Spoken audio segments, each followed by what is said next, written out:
boleh bersukacita. Terima kasih ya Bapak, kami siapkan hati kami.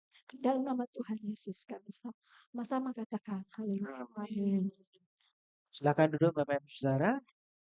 Shalom. Selamat pagi. Baik, kita akan renungkan firman Tuhan pagi hari ini setelah kita menaikkan pujian syukur kita buat Tuhan. Kita siapkan hati untuk kebenaran firman Tuhan. Kita buka dalam kitab Efesus pasal 4 ayat 25. Efesus pasal yang keempat ayat 25 sampai dengan Efesus pasal 5 ayat yang kedua. Ya memang agak panjang pembacaan hari ini, tapi kita akan baca secara bergantian untuk menjadi landasan firman Tuhan pagi hari ini. Efesus pasal 4 ayatnya yang ke-25 mulai sampai dengan pasal 5 ayat yang kedua. Sudah ketemu, katakan amin. Ya, saya tunggu. Ya, yang belum amin belum ketemu ya. Oke, Efesus pasal 4 ayat yang ke-25 sampai dengan Efesus pasal 5 ayat yang kedua. Kita akan baca bergantian, saya mulai ayat 25, Bapak Ibu ayat 26, seterusnya sampai dengan nanti pasal 5 ayat yang kedua.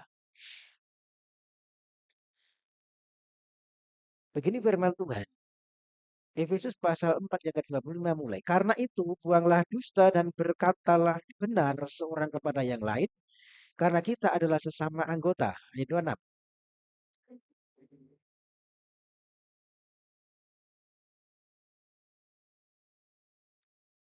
Dan janganlah beri kesempatan kepada iblis. 28. Janganlah ia mencuri lagi, tetapi baiklah ia bekerja keras dan melakukan pekerjaan yang baik dengan tangannya sendiri, supaya ia dapat membagikan sesuatu kepada orang yang berkekurangan. 29. Janganlah ada perkataan kotor keluar dari mulutmu, tetapi pakailah perkataan yang baik untuk membangun di mana perlu, supaya mereka yang mendengarnya beroleh kasih karunia. 30. Dan janganlah kamu mendukakan roh kudus Allah yang telah memasrahkan kamu menjelang akal. Segala kepahitan, kegeraman, kemarahan, pertikaian, dan fitnah hendaklah dibuang dari antara kamu. Demikian pula segala kejahatan. 32. Tapi hendaklah kamu kasih mesra dan saling mengampuni. Keadilan setelah Pasal 5 ayat 1. Sebab itu jadilah penurut-penurut Allah seperti anak-anak yang kekasih. Ayat yang kedua, bersama-sama 2, 3. Dan hiduplah di dalam kasih, sebagaimana Kristus Yesus juga mengasihi kamu dan telah menyerahkan dirinya untuk kita sebagai kurban, persembahan kurban yang harum bagi Allah. Amin. Begitu panjang pembacaan firman Tuhan hari ini, yang berbahagia yang membaca, merenungkan, menyimpan dalam hati dan melakukan dalam hidupnya sehari-hari. Amin. Bapak Ibu Saudara, saya jangan bosan ya ketika saya menyampaikan firman pasti seputar manusia baru. Nah, karena kita pengen jadi terang, kita harus jadi garam. Untuk kita bisa jadi terang, jadi garam yang dibaharui harus dari diri kita sendiri. Kita tidak bisa kontrol orang lain, tetapi kita harus membuat diri kita berubah sehingga kita bisa jadi terang, jadi garam. Amin. Maka hari ini saya memberikan satu perenungan berjalan dalam identitas manusia baru. Efesus pasal 4 ayat 25 sampai Efesus 5 ayat yang kedua menjadi landasan perenungan kita. Saudara-saudara, saat kita percaya kepada Tuhan Yesus, kita tidak hanya diampuni dari dosa, tetapi kita diberikan satu identitas yang baru. Ya, saya sering kali saya sudah sampaikan. Karena ini memang firman-Nya adalah lanjutan. Ya, saya sering kali menyampaikan khotbah saya adalah lanjutan dari apa yang sudah saya sampaikan. Kita menjadi satu ciptaan yang baru, manusia yang baru, yang dipanggil untuk hidup dalam kekudusan dan kasih. Nah, saudara, yang menjadi tantangannya adalah apakah kita dalam hidup kita sehari-hari ini bisa mencerminkan identitas kita tersebut atau tidak. Ini yang menjadi pertanyaan besarnya dan menjadi tantangan tentunya buat kita semua. Sering kita mungkin mendengar khotbah-khotbah begini, tetapi menjadi tantangan kita secara pribadi tersendiri. Bisakah kita mencerminkan tindakan kita itu dalam identitas kita yang baru? Nah, hari ini kita belajar bagaimana seharusnya orang percaya berjalan dalam identitasnya di dalam Kristus. Bagaimana hal itu bisa berdampak kepada komunitas. di sekeliling kita, di lingkungan kita, di kanan kiri kita. Nah, bacaan tadi berisi tentang perintah-perintah Rasul Paulus, saudara, yang disampaikan kepada jemaat di Efesus. Dan setiap perintah ini sangat relevan untuk kita renungkan dan kita terapkan dalam hidup kita sehari-hari. Saudara, rupanya jemaat di Efesus ini, mereka adalah jemaat yang sudah menerima Kristus tentunya, dan sudah hidup baru, punya identitas yang baru. Ya, punya identitas yang baru di dalam Kristus. Tetapi saudara, di saat yang sama mereka rupanya masih berjuang dengan godaan untuk kembali kepada kebiasaan lama yang tidak sesuai dengan Injil. Kenapa? Karena komunitas. Komunitas seringkali menggoda kita untuk kembali pada kehidupan yang lama. Betul? Karena apa? Kita masih bertemu dengan teman-teman kita yang menjalani hidup lama. Dan ini di sini kita akhirnya muncul dilema. Ada tarik-menarik antara diri kita, dalam diri kita, dengan lingkungan kita. Di satu sisi kita tidak ingin kehilangan teman-teman kita.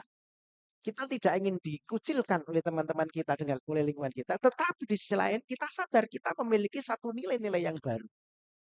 Yang Tuhan sudah taruh dalam hidup kita. Nah, rupanya nilai-nilai yang kita tahu itu bertentangan dengan lingkungan kita. Dengan komunitas kita. Dan ini menjadi satu godaan tersendiri. Saudara. Pertanyaan yang besar yang perlu kita jawab adalah bagaimana kita bisa sungguh-sungguh berjalan dalam identitas kita yang baru tersebut. Meskipun lingkungan kita itu ada daya tarik tersendiri. Ada 3 hal yang saya mau sampaikan hari ini. Saya akan sampaikan dengan cepat pada Bapak Saudara poin-poinnya. Yang pertama ada dasar dari kehidupan baru kita. Yang kedua bicara komunitas dan kehidupan baru kita. Dan yang ketiga, kuasa apa yang memampukan kita untuk kita bisa menjalani hidup baru. Bagian pertama, dasar dari kehidupan baru. Yang saya belajar firman Tuhan katakan amin. Amin. Efesus pasal 4, 25 sampai dengan Efesus pasal 5 ayat 2 tadi, yang kita baca memberikan satu larangan. Yang kita baca tadi kan ada larangan ya. Apa yang tidak boleh dilakukan. Tetapi juga memberikan satu perintah-perintah yang positif. Apa yang harus kita lakukan. Rasul Paulus memberikan satu larangan tadi, jangan berdusta, gitu ya. Jangan berdusta, jangan marah sampai matahari terbenam, jangan mencuri, ya, jangan ada perkataan kotor keluar dari mulutmu. Itu ada satu larangan. Selain larangan-larangan itu, Rasul Paulus memberikan satu perintah. Perintah yang positif, apa tadi? Bekerjalah, ya. Yang mencuri jangan mencuri lagi, tetapi bekerjalah dengan keras, kan, ya. Kemudian berkatalah dengan jujur, mengampuni. Hidup dalam kasih, perintah-perintah yang positif. Saudara, kalau kita hanya membaca sekilas, ya, tanpa kita merenungkan lebih dalam, kita akan berpikir bahwa daftar perintah yang Paulus sampaikan itu tidak jauh berbeda dengan aturan moral yang kita temukan dalam agama yang lain. Betul? Sehingga kita punya pandangan semua agama sama. Benar tidak? Agama yang lain mengajarkan begitu. Jangan mencuri, ya kan? Jangan berkata tidak jujur, sama saudara, ajarannya sama. Ya, jangan apa tadi?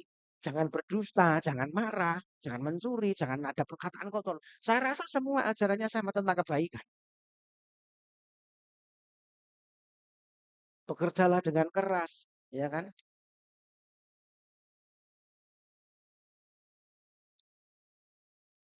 Sama, saudara. Dan kita tidak akan menemukan perbedaan kalau kita membaca sekilas dari ayat ini. Terus kalau semua sama mengajarkan sama, kenapa kita pilih Kristus? Kan pertanyaannya begitu. Kan sama ajarannya, Pak. Tentang kebaikan. Kalau kita amalkan pun juga baik.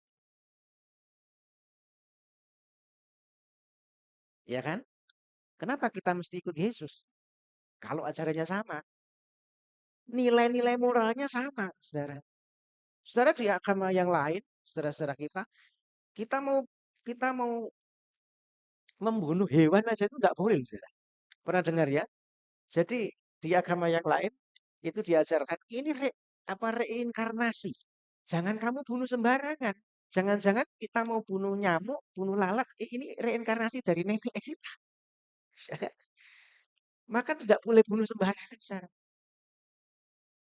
Begitu luar biasa pengajarannya, dia mau membunuh hewan aja pakai pikir lama, saudara. Sementara kita ada anjing, sikit, saudara. Iya kan? Rica-rica jadinya kan gitu, saudara. Oke. Kalau bicara ajaran moral, kadang-kadang di luar sana lebih baik, saudara. Renungannya kenapa kita milih Kristus, kan? Apa yang membuat kekristenan itu berbeda dari yang lain? Ini harus kita temukan. Maka kita harus menemukan dasarnya ini loh, saudara. Jadi bukan daftar moralnya yang membuat kita berbeda, tetapi yang menjadi kita berbeda adalah dasarnya. Amin. Motivasi hati yang mendorong kita untuk berubah itu loh yang saudara yang berbeda. Perhatikan dalam Efesus pasal 4 ayat 25.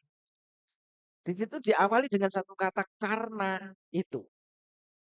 Karena itu buanglah dusta dan berkatalah benar seorang kepada yang lain karena kita adalah sesama anggota. Ya, diawali dengan karena itu. Saudara, karena itu ini menunjukkan satu dasar.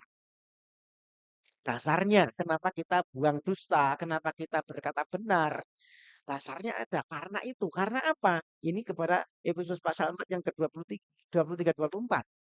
Kita itu sudah punya identitas sebagai ciptaan baru. Dasarnya di situ. Kita itu sudah diubahkan dulu. Jadi kekristenan tidak dimulai dari usaha manusia untuk berbuat baik, tetapi karena Allah terlebih dahulu mengubah identitas kita. Amin. Kita sudah diubahkan terlebih dahulu oleh anugerah Tuhan. Ya makanya dalam ayat 23 itu kita dibaharui dalam roh dan pikiran dan mengenakan manusia baru diciptakan menurut kehendak Allah. Ada status yang sudah diubahkan dulu dari hidup kita. Kita tidak berbuat baik supaya kita diterima oleh Allah. Oh enggak, saudara. Tetapi sebaliknya kita berbuat baik karena kita sudah diterima oleh Allah. Amin. Bisa memahami ya. Ini perbedaan mendasar, saudara, antara Injil dengan agama. Antara Kristus dengan yang di luar Kristus. Kalau agama berkata lakukanlah yang baik, maka kamu akan diterima oleh Allah. Nah, kita beda, saudara. Kamu sudah diterima oleh Allah, maka hidupmu pasti menghasilkan sesuatu yang baik. Makanya kalau kita bicara perubahan dalam kekristenan itu bicara perubahan yang keluar dari dalam, keluar, bukan dari luar ke dalam. Bicara perubahan yang dari hati keluar. Saudara, kalau kita melihat pola dari tulisan Rasul Paulus, itu selalu dimulai dengan menjelaskan apa yang Tuhan sudah lakukan. Ya. Menjelaskan terlebih dahulu apa yang Tuhan sudah lakukan, baru kemudian dilanjutkan dengan memberikan satu perintah tentang apa yang harus kita lakukan. Bisa mengerti? Jadi Paulus selalu memberikan satu penegasan, Tuhan mengerjakan terlebih dahulu, karena Tuhan sudah mengerjakan, baru kita mengerjakan.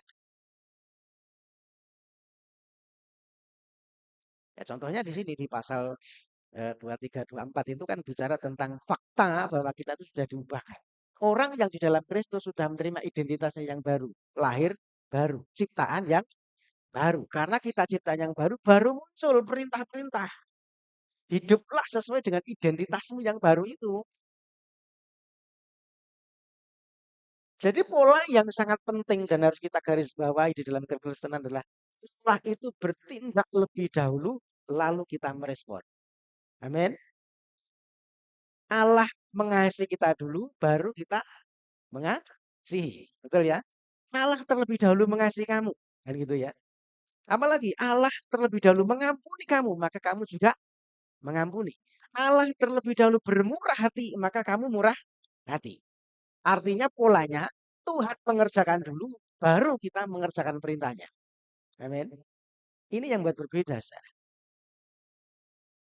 Jadi kita itu taat bukan untuk kita mendapatkan sesuatu daripada Tuhan, tetapi karena kita memang sudah menerima sesuatu daripada Tuhan, baru dan kita taat. Kita tidak diadopsi oleh Allah menjadi anaknya karena kita benar, bukan. Tetapi karena kita diadopsi oleh Allah, maka kita dibenarkan.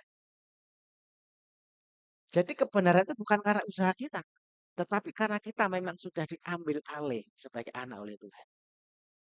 Semata-mata itu karya Allah, bukan karya kita, saudara. Ini bedanya. Maka kalau kita bicara tentang nilai-nilai moral yang diajarkan oleh agama yang lain, itu berbeda. Di luar sana orang untuk bisa hidup dalam, dia harus meditasi supaya bisa meninggalkan kehidupan yang dunia. Ya dia harus untuk ke surga dia harus berbuat baik, kumpulkan amal yang baik supaya nanti kalau ditimbang itu lebih baik, lebih berat amalnya. Beda. Jadi ini dasar kehidupan baru kita. Allah yang terlebih dahulu bekerja untuk kita dan kita merespon untuk melakukannya. Makanya Tuhan Yesus berkata begini, aku yang terlebih dahulu memilih kamu, bukan kamu yang milih aku. Tuhan berkarya terlebih dahulu, Tuhan bekerja terlebih dahulu buat kita dan bagian kita adalah merespon apa yang menjadi perintah Tuhan. Amin. Ini perbedaannya. Perbedaan kekristenan dengan yang lain, perbedaan antara agama dengan Injil. Beda. Jadi kita sudah ngerti dasarnya. Kenapa kita harus melakukan perintah Tuhan? Kenapa kita harus berbuat baik? Kita punya dasar. Karena Allah sudah terlebih dahulu mengerjakan buat kita. Amin. Ini harus kita tanam di hati kita. Bagian kedua ada komunitas dan kehidupan yang baru. Ayat yang ke-25 masih di ayat ke-25. Karena itu buanglah dosa dan berkatalah benar seorang kepada yang lain karena kita adalah sesama anggota. Saudara, perkataan karena kita adalah sesama anggota ini bicara tentang satu komunitas sebagai tubuh Kristus. Nah, rupanya bahwa ada dimensi komunitas dalam setiap perilaku kita. Hal-hal sederhana yang kita lakukan seperti berkata jujur itu ternyata punya dampak dalam satu komunitas.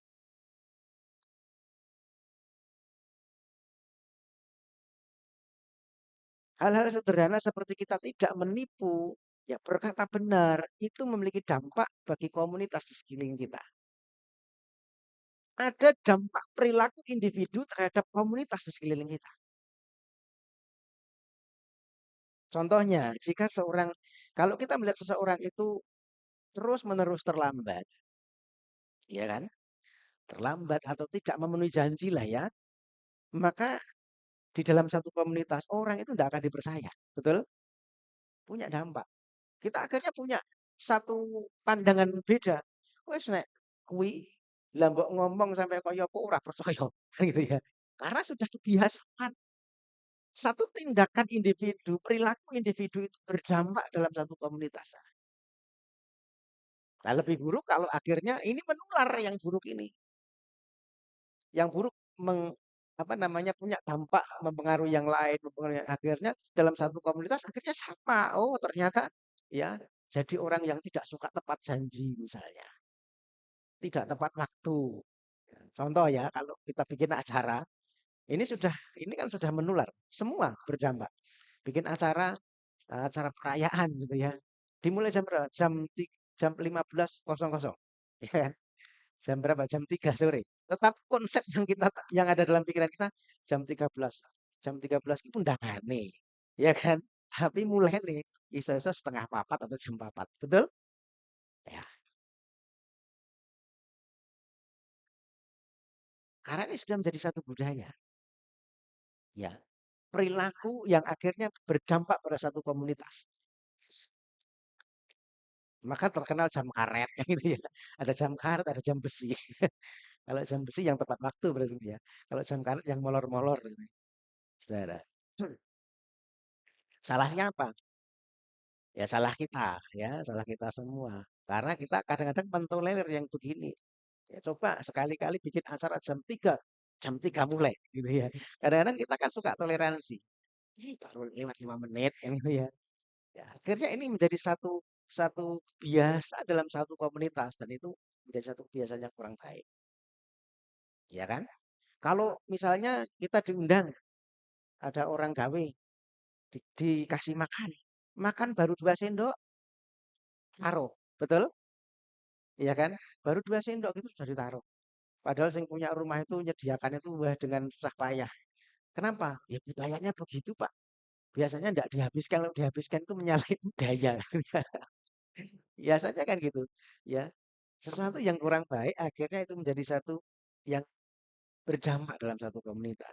Sebaliknya, saudara, kalau kita hidupnya punya integritas, menepati janji, menjaga kata-kata kita, ya, itu menjadi satu budaya yang positif, ya. Akhirnya kalau orang lain juga terdorong untuk mengikuti integritas ini ya, untuk kita hidup dalam integritas ini, ya, terbentuklah satu komunitas yang baik sesuai dengan firman. Artinya kita penting hidup dalam integritas sebagai manusia baru, saudara. Karena apa? Karena tindakan individu ini akan bisa membangun, bisa juga merusak komunitas kita, ya kan? Perkataan kita itu punya kuasa, saudara. Maka ini Paulus kan bicara tentang perkataan. Saudara, kalau saya sebagai hamba Tuhan, beberapa kali ya, puluhan mungkin, saya menikahkan orang. Saya berkata, saudara A dan saudara B, ya, mulai hari ini aku mempersatukan engkau di dalam nama Bapa, Putra, dan Roh Kudus dalam nama Tuhan Yesus sebagai suami istri yang sah. Perkataan saya itu mengubahkan. Mereka akhirnya dipersatukan. Apa yang sudah dipersatukan oleh Allah tidak bisa dicerahkan oleh manusia. Punya dampak dalam perkataan saya. Tetapi sebaliknya ya, kalau perkataannya negatif, ya, misalnya ya tadi berjanji berulang kali tidak tepat, ya akhirnya kepercayaan akan hilang. Ini menyebar dan akhirnya menciptakan satu budaya tidak percaya dan kesalahan pribadi, dosa pribadi itu tidak hanya merusak individunya, tetapi ternyata juga merusak komunitasnya. Setuju? Kesalahan perorangan itu bukan hanya merusak orang itu sendiri, tetapi ternyata juga merusak komunitas. Makanya Tuhan Yesus ketika Tuhan mengajar ya, sedikit ragi itu menghamirkan seluruh adonan.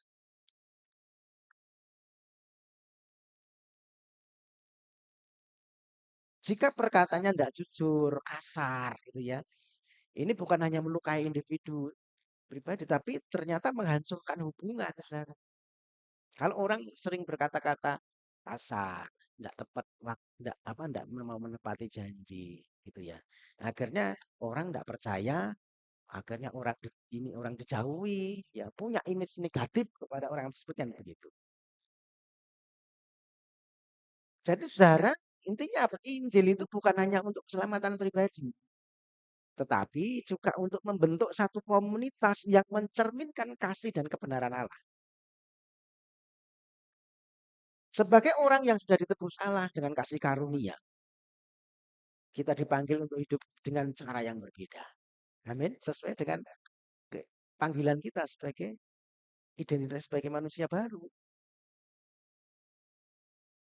Berkata jujur, bekerja, untuk berbagi. Ya. Maka tadi ada Paulus, rupanya jemaat di Efesus meskipun dia sudah terima Yesus, dia masih ada yang mencuri. Maka Paulus menegaskan, jangan yang mencuri jangan mencuri lagi, tetapi hendaklah kamu bekerja lebih giat supaya kamu bisa berbagi.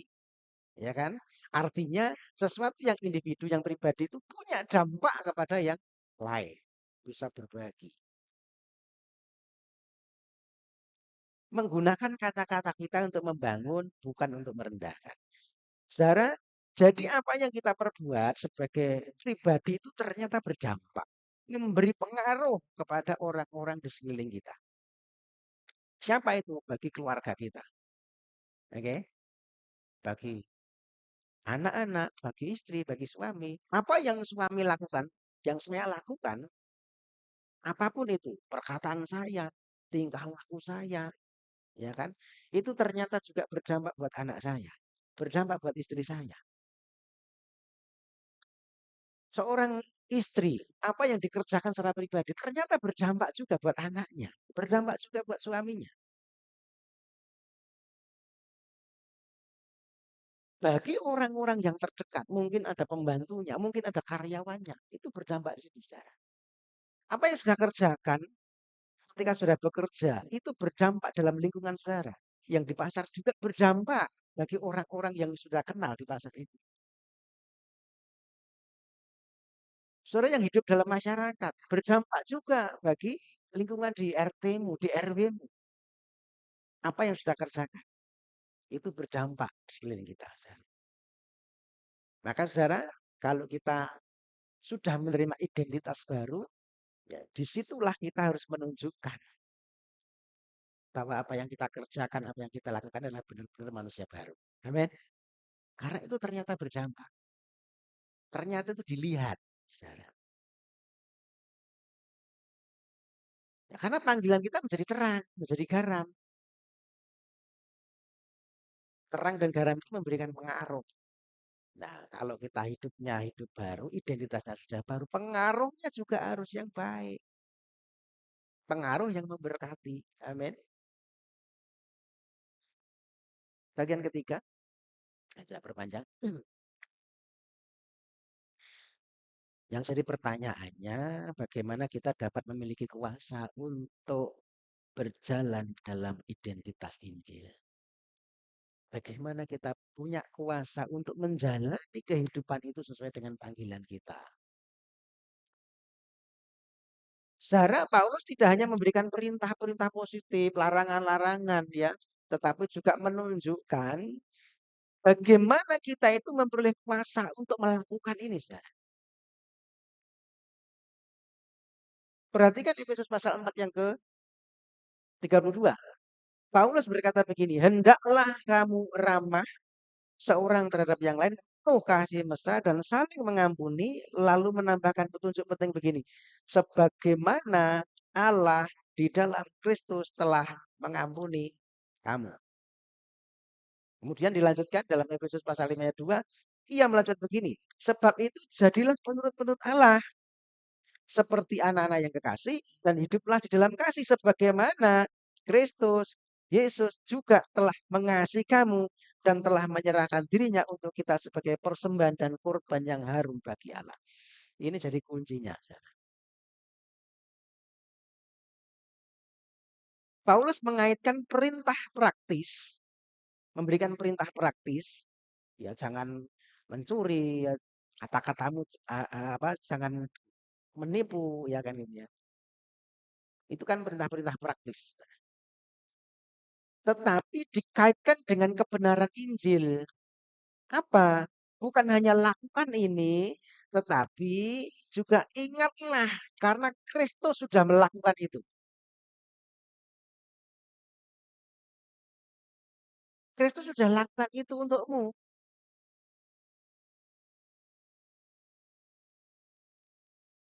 Jadi ini yang kita koneksikan dengan Injil, saudara. Saya selalu membawa ya khotbah-khotbah saya koneksikan dengan Kristus. Karena Kristus itu pusat kita. Kristus itu adalah sentral kita. Koneksi Injilnya begini, dosa itu merusak komunitas. Setiap perkataan kotor, entah apapun dosa apalah yang tidak baik, itu merusak komunitas. Tetapi kebenaran Injil itu membangun komunitas. Apa yang merusak? Ada dusta tadi, kejahatan, kata-kata kasar, ya kan? Pencurian, itu menghancurkan hubungan dengan sesama kita. Sebaliknya kebenaran, kebaikan, ucapan syukur, ya itu mempererat hubungan dan membangun komunitas yang baik. Dan Yesus sudah menggenapi semua tindakan yang membangun ini dengan sempurna. Di mana? Di sana. Dalam kehidupan sehari-hari sebelum dia salib, dia juga sudah memberikan satu contoh, memberikan satu teladan. Apa yang Tuhan perintahkan, apa yang Yesus perintahkan kepada kita itu adalah satu bentuk penegasan dari apa yang dia sudah kerjakan. Bisa nangkap ya? Ketika Tuhan memerintahkan sesuatu, itu Tuhan sudah melakukan terlebih dahulu. Kalau Tuhan bicara kamu harus mengampuni, Yesus sudah lebih dahulu mengampuni, memberikan contoh. Kalau Yesus berkata kamu jangan mengutuki musuhmu, Yesus sudah lakukan itu.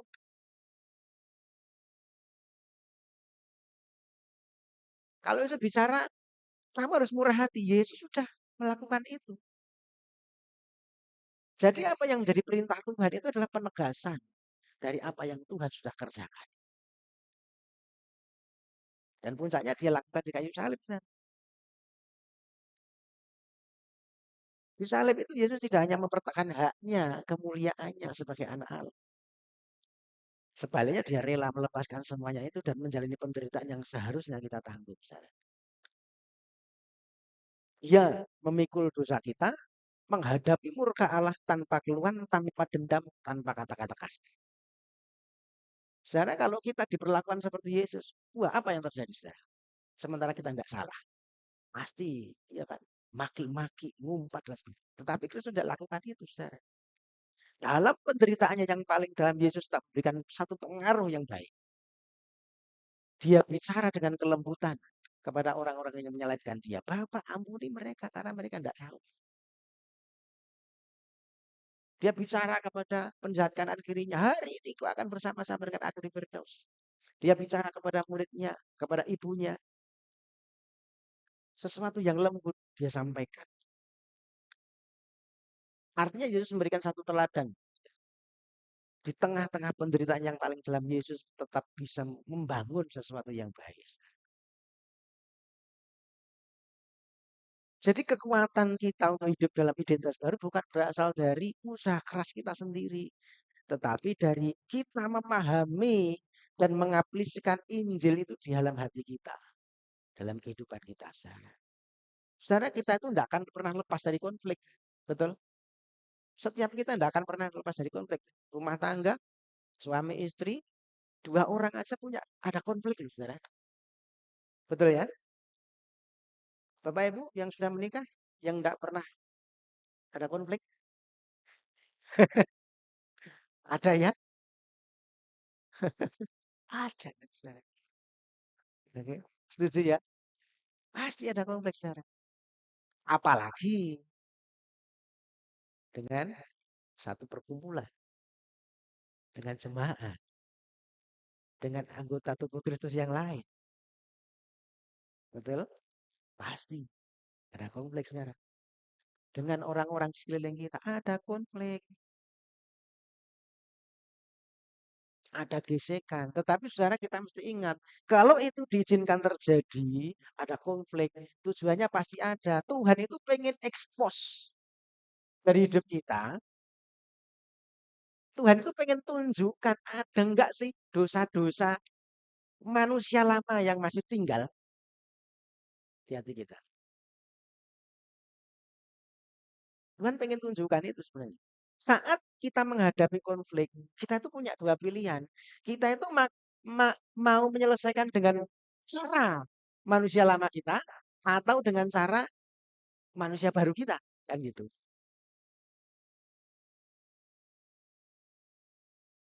Kalau pakai cara manusia lama ya sudah konflik, bayai konflik kan. Oh, konfrontasi sekalian kan gitu ya. Sudah, kamu apa? Gitu ya. Itu manusia lama, saudara. Makanya ya kita harus semua itu kita kembalikan kepada salib, saudara. Kita tuh punya pilihan mau pakai cara manusia lama atau manusia baru. Kita akan pakai lensa ego kita atau pakai lensa identitas kita sebagai manusia baru. Itu kita sekarang.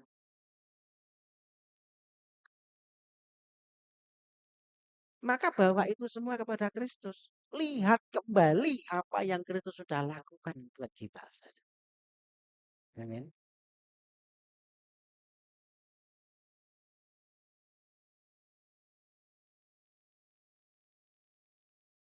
Ketika kita melihat salib, mungkin hati kita sudah panas, pengen marah, ya kan? Wah, sudah ini sudah pengen meledak. Tetapi ketika kita ini bawa, kita lihat kembali, kita pandang salib Kristus. Yesus saja tidak marah kok dianiaya begitu. Yesus saja berkata, ampuni loh. Mereka tidak tahu apa yang mereka perbuat. Yesus saja diludahi, diem kok. Bahkan firman Tuhan berkata, iya seperti domba yang keluh dibawa ke pembantaian. Tidak pernah dia berusaha untuk melepaskan dirinya.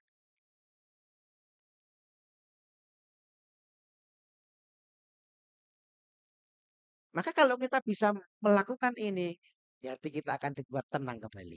Amin. Semua dibawa kepada salib, kepada Kristus.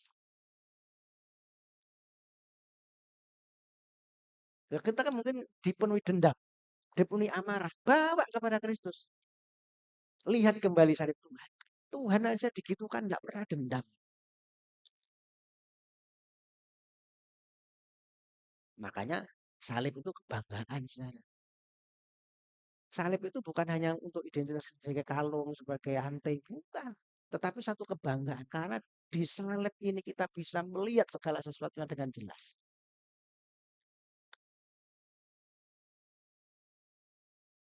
Saudara, kita tidak bisa mengatasi dosa dengan hanya diberikan perintah jangan marah, jangan iri ya, jangan begitu ya, tidak bisa. Tetapi kita harus proses itu dengan Injil, saudara. Dengan kebenaran Injil ini, proses di hati kita, maka kita akan mengalami ya jalan keluar sana. Kita akhirnya tidak perlu sakit hati lagi, kita tidak perlu dendam lagi. Amin. Karena kita lihat Kristus, saudara. Kristus sudah lebih dulu memberikan buat kita, kita melakukannya juga. Amin. Semua sudah Tuhan lakukan. Maka Bapak Ibu Saudara, jangan hidup bertentangan dengan identitas kita. Identitas apa? Identitas kita ciptaan baru. Ya, maka jangan hidup bertentangan dengan identitas sebagai manusia baru, saudara. Kita bukan lagi manusia lama. Ya, kita sudah ditebus Tuhan, sudah dibahari Tuhan dalam roh dan pikiran kita, dimeteraikan dengan Roh Kudus. Ini identitas kita yang baru. Maka kita harus hidup di dalamnya. Amin. Jangan bertentangan dengan ini, saudara. Maka yang perlu kita refleksi dalam hidup kita sehari-hari.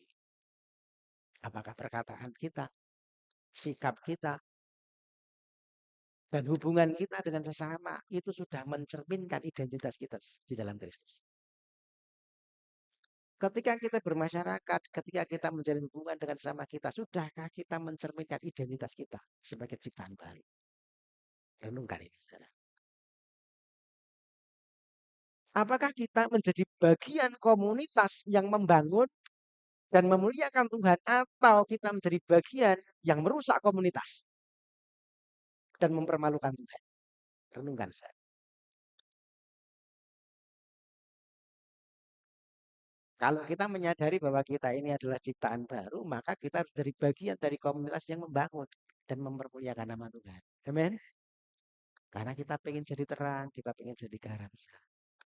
Marilah kita hidup dalam identitas kita sebagai manusia baru. Mari kita jadi komunitas yang jujur, komunitas yang penuh kasih, membangun, ya, murah hati. Ya karena itulah hidup yang mencerminkan Kristus. Amin. Maka saya rindu, saudara, ya, konflik pasti ada. Semua manusia punya konflik, tapi bagaimana kita mengatasi konflik? Apakah kita bawa konflik ini kepada Tuhan? Lihatlah kepada salib. Dan kita selesaikan sama seperti Yesus yang memberikan contoh buat kita. Amin. Puji Tuhan.